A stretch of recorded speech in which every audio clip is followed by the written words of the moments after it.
Hi everyone, my name is Kyle Mason. Thanks for coming. We're at the One World Conservation Center here today, and we're going to be talking about, with the theme of wildlife habitat, the type of resources that are available to landowners. We have a couple that have been actively involved in Vermont coverts that are going to come up and talk to us. We have a woman who is a volunteer with the Vermont Woodlands Association, and she's going to come up and talk about her experience. And then we have two folks from the NRCS. We're going to talk about wildlife habitat management and kind of the stuff that their program offers for landowners. So would you folks mind starting? And we'll go from there. Thank you.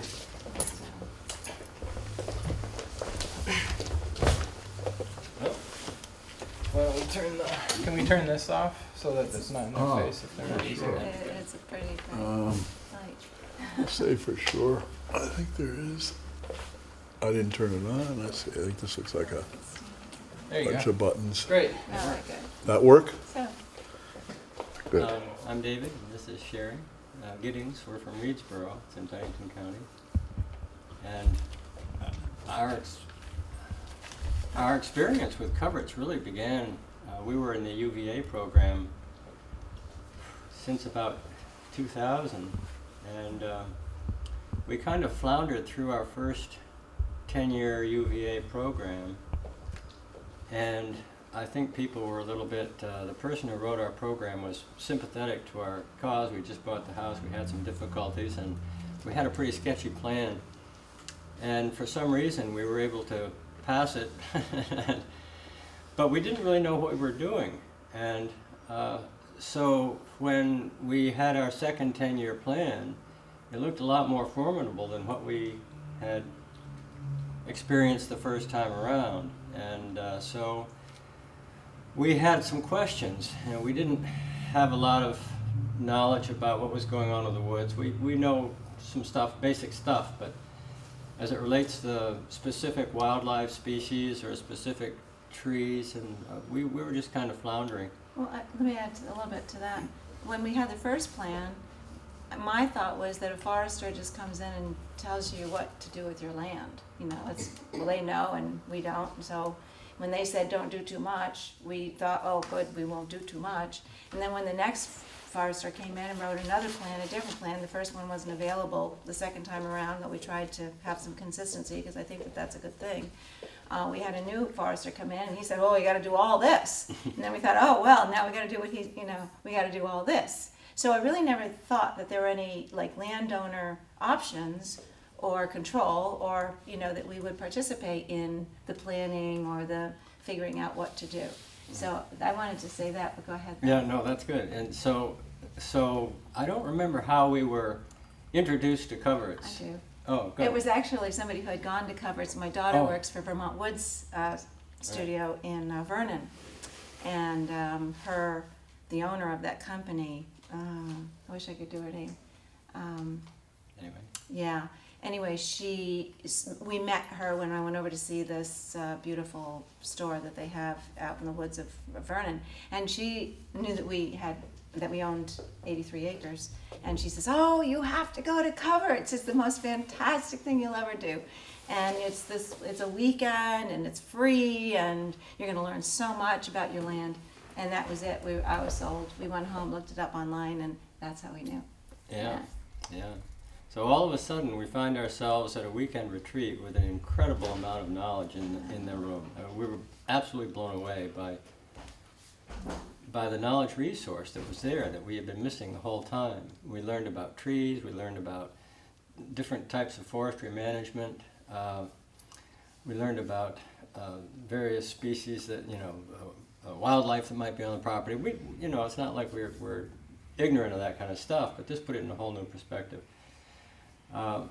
And we were also introduced to, we had a situation in our property that, I'm generalizing here, but if you're in the UVA program for the state, you have to do something. There are obviously exceptions with vernal pools or endangered species or something, but basically, if you're in the program, if there's a plot of land, you got to do something with it. And our property was divided into 4 sections, and there were 2 sections that had been high graded, and there was really not much marketable timber, not much timber value there at all. So we still have to do something. So we're going to end up paying to have somebody take care of these 2 sections on our property.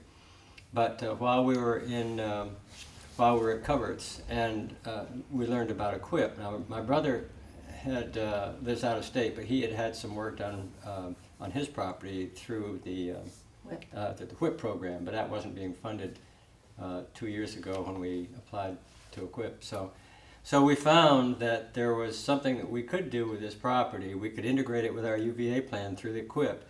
Wildlife management as opposed to forestry management, and they overlap broadly, but all of a sudden we were going to have some money available, which wasn't otherwise available, and it would make it, I say worth it, but it would make it possible for us to do this and not feel like we were having to pay to be in this program that we had enjoyed so much. So when we went to Coverts, just to get backtrack, it's a tremendous resource for us. The knowledge base, the people we were introduced to. Jacqueline came out to look at bear habitat in our property and bear denning sites. And we're talking about all these people that we have met, and there's familiarity, and we're getting to know who's an expert in one area or another. It's just a resource that we're tremendously happy to have found. Let me add one thing. Yeah. About the bears was that we had just before we went to Coverts seen a tagged and collared bear in our backyard. We didn't know anything to do about this. We saw this bear with a collar in the ear. So we go to Coverts and we say, "Oh, we saw a bear with," automatically somebody's got an. Well, then you need to call Fish and Game. You need to let so and so know. So now we know other people in Reedsboro who are seeing these collared and tagged, and we jump right in and say, "Oh, well, you've got to do this and this about that," and let people know because they're doing this whole study because of the windmills that are going into Reedsboro and Searsburg. And so it's just so much fun to know this information and be able to help others. Yeah, we have ourselves. Jacqueline's cell number Yes. with us, so whenever anyone said, "I saw a bear, here, call this." So I'm not quite sure if anybody has questions. Our experience has just been very positive. We're just blown away by the information that's available.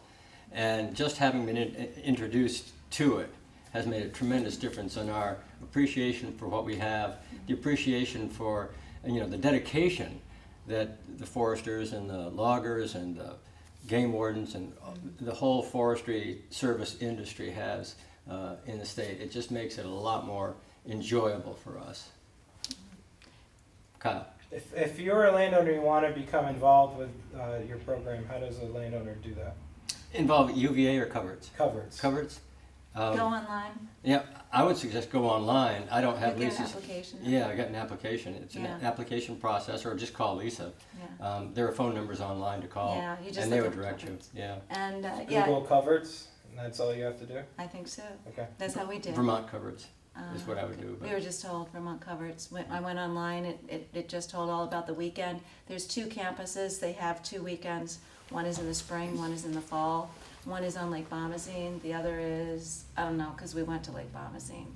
But it's, you have cabins. You stay in the cabins. You do give a $100 deposit so that it is free for the weekend. You offer up the $100 because they want you to hold your spot. And if you go, you get your $100 back. And then you can donate as much as you want with that to any of your organizations if you so choose. But so you stay in cabins, the food is excellent, there's a lot of people, you meet other landowners, and it's a really great weekend. Usually starts on a Friday, ends on Sunday afternoon. And we've already sent people on to the Coverts. My sister and brother-in-law own an adjacent 75 acres. You also understand that one of the things I learned was how important it was to have adjacent land owners participate in, to know what everybody's doing so that you can coordinate, especially for wildlife. And that's what we're doing they have adjacent 75 acres and we have the 83. So that's kind of nice. And so they've gone to Coverts and they have some of the same information that we do. And so we understand what each other wants to do and encourage each other. And So, anything else? What kind of landowner would you recommend for this program? Oh, What kind of landowner? Yeah, like what mm. if you were looking, is it only wildlife that, or like what type of landowner would be interested in this?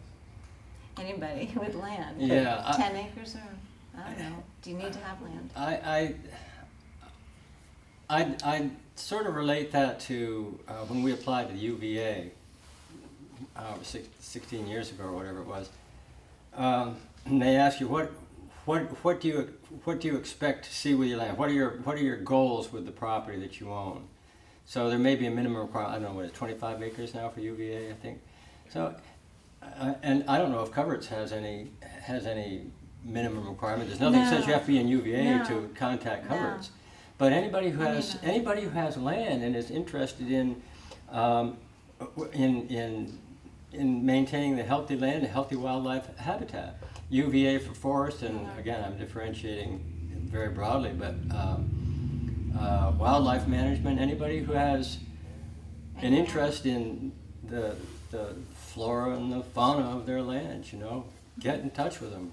Talk to some people who really know what's going on, and find out. They'll come and visit your land. They'll walk it with you and let you know a lot of stuff that you don't know about your property. We had people there that didn't have any land at all. Were maybe future landowners. So it was people who were really interested in land, even. Yeah, and another thing that we're aware of too is that climate change. A lot of the things that we've grown up with to expect, we're seeing a lot of changes, and we're seeing changes on our property too. Invasives is a big thing.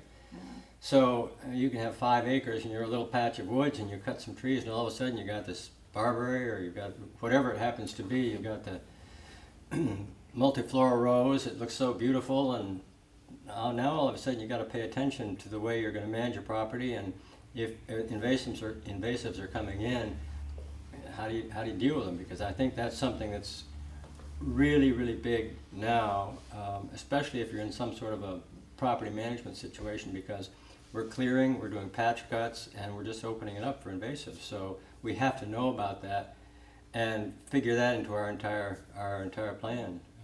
And we learned about that at Coverts. We went on a lot of walks. We go around to other property owners in the area, and we saw some invasive areas with extensive invasives going on. Yeah, North What Bennington. invasives are you seeing especially now?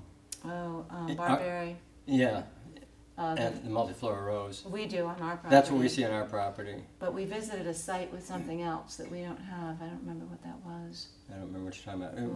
We went to North Bennington. We're walking around North Bennington, and the entire forest floor was barberry.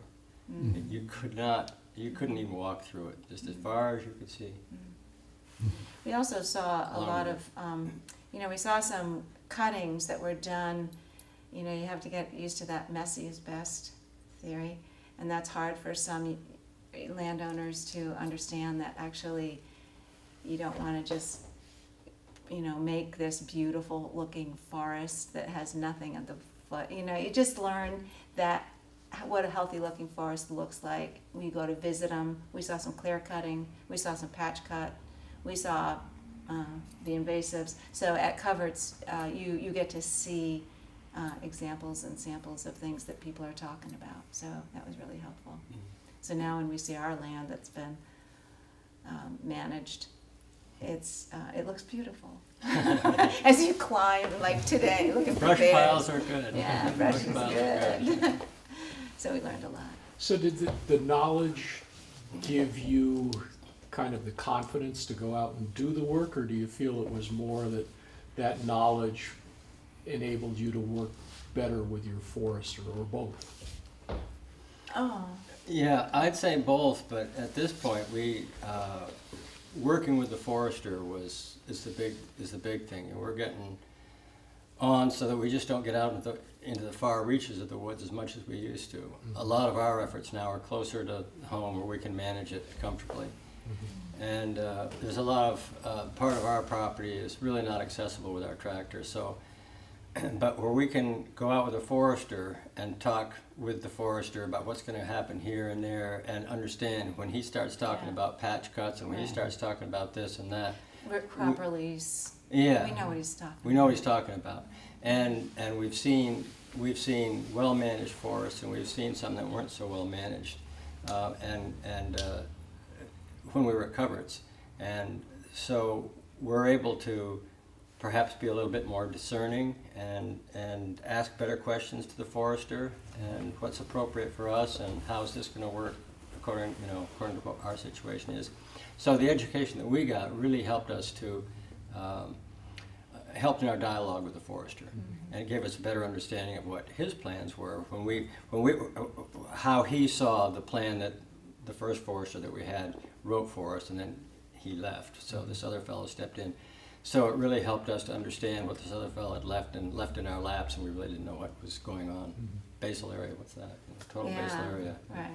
You know. Gives us a language to work Right. with. Yeah. Any other questions?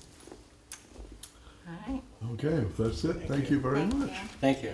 Thank you very much, guys, for coming over.